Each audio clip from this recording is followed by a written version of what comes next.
नमस्कार मंडळी, मी सचिन पुन्हा एकदा स्वागत करतोय शेअर वार्ता न्यूज चॅनलमध्ये। मंडळी, मागील काही दिवसांपूर्वी महाराष्ट्रातील नगरपंचायत नगर परिषदांच्या निवडणुका पार पाडल्या। येणाऱ्या काही दिवसांमध्ये महाराष्ट्रातील महानगरपालिकेच्या निवडणुका पार पाडणार आहेत।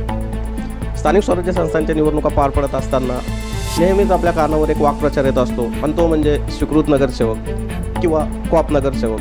आजच्या या व्हिडिओमार्फत आपण जाणून घेणार आहोत स्वीकृत नगरसेवक किंवा कॉप नगरसेवक म्हणजे काय, त्यांचा कार्यकाळ किती असतो, त्यांच्यावर कोणत्या जबाबदाऱ्या असतात, त्यांची कामं काय असतात, त्यांना भत्ता किंवा मोबदला पगार किती असतो, त्यांना किती अधिकार देण्यात आलेले असतात, या सर्वांचा आजच्या व्हिडिओमार्फत आपण आढावा घेणार आहोत। चला तर मंडळी, पाहूयात स्वीकृत नगरसेवक म्हणजे काय।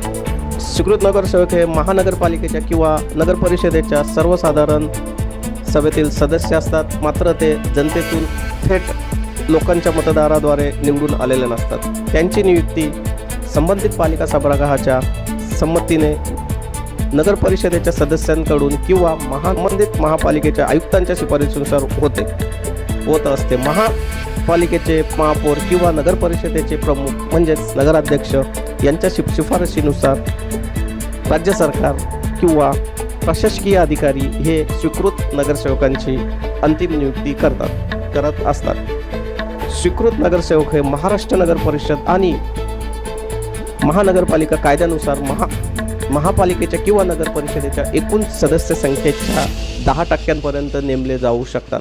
शिक्षण, कला, विज्ञान, पर्यावरण व समाजसेवा या क्षेत्रात तज्ज्ञ असलेल्या व्यक्तींची शक्यतो स्वीकृत नगरसेवक म्हणून निवड करण्यात येत असते। स्वीकृत नगरसेवकांना सभागृहातील मतदानाचा हक्क नसतो, पण सभागृहातील चर्चेत किंवा बैठकांमध्ये ते सहभाग घेऊ शकतात, पण त्यांना थेट मतदानाचा अधिकार नसल्याकारणाने ते सभागृहातील महत्त्वाच्या निर्णयावर प्रभाव टाकू शकत नसतात। स्वीकृत नगरसेवक आपापल्या क्षेत्रातील तज्ज्ञ असल्यामुळे शहराच्या विकासासंदर्भात महत्त्वाची सूचना देऊ शकतात। तसेच शिक्षण, आरोग्य, स्वच्छता, वाहतूक यांसारख्या विषयांवर समित्यांमध्ये काम करू शकतात। स्वीकृत नगरसेवकांना निवडून आलेल्या लोकप्रतिनिधीप्रमाणेच मानधन व भत्ते मिळत असतात। तो त्यांना थेट पगार दिला जात नाही किंवा मानधन दिले जात नाही। महापालिकेच्या बैठकीसाठी हजेरी लावण्यास प्रवास भत्ता व मानधन दिले जाते। तसेच काही महापालिकांमध्ये त्यांना लोकहिताच्या कामांसाठी काही विशिष्ट निधी मंजूर केला जातो। स्वीकृत नगरसेवकांची कारकीर्द ही निवडून आलेल्या नगरसेवकांच्या कार्यकाळा एवढेच असून स्वीकृत नगरसेवक होण्यासाठी कोणत्याही राजकीय पक्षाचे सदस्य असणे आवश्यक नसते, परंतु पक्षांमार्फतच यांची नियुक्ती होत असते। स्वीकृत नगरसेवक हे आपापल्या क्षेत्रातील तज्ज्ञ म्हणून महापालिकेच्या किंवा महानगर परिषदेच्या कामांमध्ये योगदान देतात, परंतु त्यांना निवडून आलेला प्रतिनिधी एवढे संपूर्ण अधिकार नसतात। अशा प्रकारे स्वीकृत नगरसेवकांविषयी संपूर्ण माहिती आपण जाणून घेतली आहे।